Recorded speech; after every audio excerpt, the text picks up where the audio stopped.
नमस्कार, बहुत स्वागत है आपका। हस्तरेखा शास्त्र की अगर हम बात करें तो व्यक्ति के भाग्य, धन, नौकरी, व्यवसाय, परिवार और उसके भविष्य के बारे में बहुत सारी जानकारी प्राप्त हो जाती है। तो हस्तरेखा शास्त्र की अनुसार हथेली में भाग्य रेखा का सबसे ज़्यादा महत्व है, क्योंकि भाग्य रेखा की बनावट से ही पता चलता है कि आप कितने भाग्यशाली हैं, कब होगा आपका भाग्योदय और किस्मत में क्या क्या लिखा है। वैसे तो 5 उंगली है। सबसे लंबी वाली जो उंगली होती है यानी बीच वाली उंगली, उसके नीचे शनि का पर्वत होता है और इसे ही भाग्य का स्थान माना जाता है। वैसे तो मणिबंध, हथेली के मणिबंध जिस स्थान से हथेली शुरुआत होता है, आगे चलकर जो रेखा इस स्थान तक पहुंचती है उसे हम भाग्य रेखा कहते हैं। तो जिस तरह से हथेली में कलाई के पास से कोई रेखा निकलकर शनि पर्वत पर आकर मिलती है, अगर ऐसा कोई रेखा आपके हाथ में है तो आप सबसे ज़्यादा भाग्यशाली है, क्योंकि ऐसे लोग लक्ष्य को केंद्रित करके आगे बढ़ते हैं और सफलता आसानी से प्राप्त करते चले जाते हैं। लेकिन यही रेखा अगर शनि पर्वत पर पहुंचकर अलग हो जाए और गुरु पर्वत यानी तर्जनी उंगली के नीचे पहुंच जाए, तर्जनी उंगली यानी इंडेक्स फिंगर जिसको कहते हैं, तो व्यक्ति दानी, परोपकारी होता है, उच्च पद को प्राप्त करता है, मान प्रतिष्ठा आसानी से प्राप्त करता है। लेकिन शर्त वही है, भाग्य रेखा कटी फटी हुई नहीं होना चाहिए, नहीं तो जीवन में जितने उम्र में भाग्य रेखा कटी हुई है उतने उम्र में ज़्यादा संघर्ष होता है, ज़्यादा कष्ट होते हैं। लेकिन भाग्य रेखा लंबी होकर अगर मध्यमा उंगली के किसी पोर तक पहुंच जाए, मध्यमा उंगली यानी कि मिडल फिंगर, तब तब मेहनत करने के बावजूद यहाँ पर सफलता थोड़ी सी उससे दूर रहती है। अंगूठे के नीचे वाला जो स्थान है ना, वो जीवन रेखा से घिरा हुआ शुक्र पर्वत जिसको कहते हैं। तो हस्तरेखा के अनुसार अगर इस स्थान से कोई रेखा निकलकर शनि पर्वत पर पहुंचता है तो वो विवाह के बाद उस व्यक्ति का भाग्योदय होता है, यानी कि आपके अंगूठे के नीचे वाले स्थान से निकलकर शुक्र पर्वत से, और ये रेखा शनि पर्वत पर चला जाए तो विवाह के बाद भाग्योदय होता है। और कला के जरिए यानी फिल्म, मीडिया, ग्लैमर वाले फील्ड में ये ज़्यादा सफल होते हैं। तो हथेली के बीच में मस्तिष्क रेखा से निकलकर कोई रेखा शनि पर्वत पर जाए तो ये भी सर्वोत्तम माना गया है, क्योंकि ऐसे लोग साधारण परिवार में जन्म लेकर भी अपनी योग्यता, लगन से सफलता के शिखर पर पहुंच ही जाते हैं। ये तो थी सिंपल तरीके से रेखाओं के बारे में जानकारी। अब हम बात करेंगे सूर्य पर्वत की। देखिए, जिस व्यक्ति की हथेली में सूर्य रेखा गहरी स्पष्ट होती है, ऐसे लोग अपने जीवन में जिस भी काम में हाथ डालते हैं उसे पूरा करके ही दम लेते हैं। और साथ ही सूर्य रेखा ऐसी होना चाहिए और उंगलियों के प्रथम पर्व जो होते हैं ना, वो लंबे हों, तो व्यक्ति साहित्य कला के क्षेत्र में सफलता ज़्यादा प्राप्त करता है। वैसे तो अगर सूर्य रेखा की उंगली में द्वितीय पर्व ज़्यादा लंबा हो तो ऐसे लोग तरल यानी कि लिक्विड चीज़ों के बिजनेस में खूब नाम पैसा कमाते हैं। लेकिन तीसरा पर्व अगर लंबा हो तो धन कमाने के काफ़ी सारे मौके मिलते हैं, खासकर सूर्य रेखा वाली उंगली के।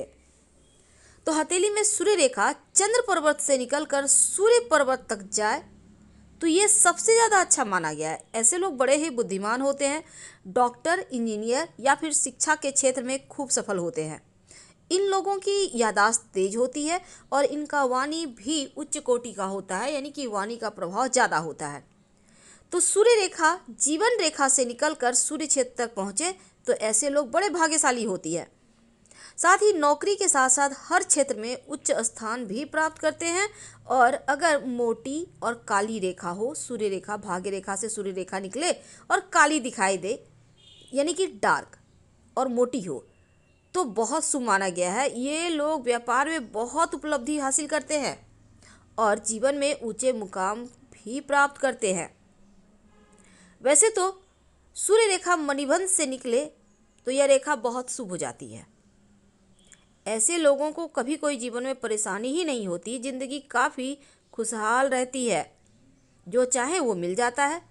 लेकिन अगर सूर्य रेखा अगर पतली हो, साफ नहीं हो, धुंधली हो, तो आप परेशान मत होइए, क्योंकि मेहनत से सफलता मिलती है, हर चीज़ थोड़ी कम मात्रा में मिलती है।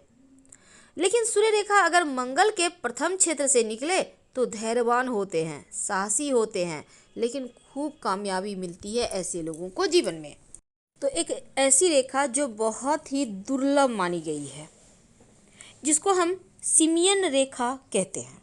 यदि किसी भी पुरुष के हाथ में यह रेखा है तो उसके बल, बुद्धि, विद्या, धन, ऐश्वर्य का ढेर सारा, यानी कि ये चीज़ें इनके जीवन में मिलती है या फिर मालिक होने के संकेत हैं। पर यह रेखा बहुत कम ही व्यक्ति के हाथ में होती है। जिसके भी हाथ में हो वह हर सुख और सौभाग्य को प्राप्त करता है और इस रेखा को लकी लाइन के नाम से भी जाना जाता है। तो सिमियन लाइन, इसको हम हिंदी में सिमियन लाइन कहते हैं। तो हस्तरेखा शास्त्र के अनुसार हथेली में मस्तिष्क और हृदय रेखा का मिलन जहाँ होता है वहीं से सिमियन लाइन का निर्माण होता है। अब हाथ में सिमियन रेखा से क्या होता है? देखिए, सिमियन रेखा का संबंध हृदय और मस्तिष्क रेखा से होने के कारण यह रेखा के तत्व, भावनाओं और मस्तिष्क तत्व की वृद्धि का प्रतिनिधित्व करता है। तो जिस भी व्यक्ति के हाथ में यह रेखा होती है वह बहुत ही सेंसिटिव और बुद्धिमान माना जाता है। वह अपने पुरुषार्थ से धन प्राप्त करता है, साहसी होता है, निडर होता है, दूरदर्शी होता है और शांत रहने वाला लेकिन रिस्क उठाने वाला होता है। वैसे तो सिमियन रेखा वाले व्यक्ति के जीवन में सफलता की संभावना ज़्यादा होती है। अगर आपके भी हाथ में सिमियन रेखा है तो आप बड़े भाग्यशाली हैं। अगर हम दूसरे शब्दों में समझे तो हथेली पर जहाँ हृदय रेखा, मस्तिष्क रेखा मिलती है, टकराती है, वही वहाँ पर सिमियन लाइन बनती है। तो हार्ट लाइन हमारी भावनात्मक शक्ति का प्रतिनिधित्व करती है और मस्तिष्क रेखा मानसिक शक्ति का उजागर करती है और सिमियन लाइन में भावनाओं और बुद्धि दोनों का भाव शामिल होता है। तो जिन लोगों की हथेली में सिमियन लाइन होती है उनकी पर्सनैलिटी में कुछ खास बातें देखी जाती है, क्योंकि ऐसे लोग डिसीजन मेकर, समझदार, बुद्धिमान, क्रिएटिव, आत्मविश्वास से भरे होते हैं। लेकिन ये लोग शॉर्ट टेम्पर्ड या जोखिम लेने वाले भी होते हैं। वैसे सिमियन लाइन वालों के हाथ में पैसा बहुत होता है। महिलाओं के मामलों में यह लाइन थोड़ा अशुभ परिणाम देता है, क्योंकि ऐसी महिलाओं के जीवन में ज़्यादा चुनौतियाँ आती है। ताकत क्या है? देखिए, सिमियन लाइन इंसान के दाम्पत्य जीवन को भी प्रभावित करती है। अगर ऐसे लोग प्रेम में विश्वास रखते हैं तो वे एक अच्छे लवर या पार्टनर बनते हैं। लेकिन दूसरी ओर जिनका प्रेम में विश्वास नहीं होता वे थोड़े शकी मिजाज के विश्वासघाती भी हो सकते हैं। लेकिन ये सामान्य जीवन में बहुत ही जिम्मेदार, ईमानदार, स्वतंत्रता प्रिय और करियर के लिहाज से सही डिसीजन लेने में माहिर होते हैं।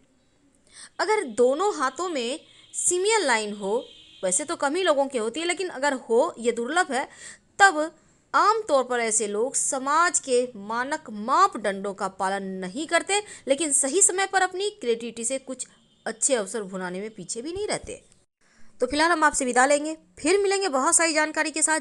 अगर आपको वीडियो पसंद आ रहा हो तब प्लीज़ लाइक कीजिए, चैनल को सब्सक्राइब कीजिए, अपनों से शेयर कीजिए और कमेंट में हर हर महादेव जरूर लिखिए। धन्यवाद।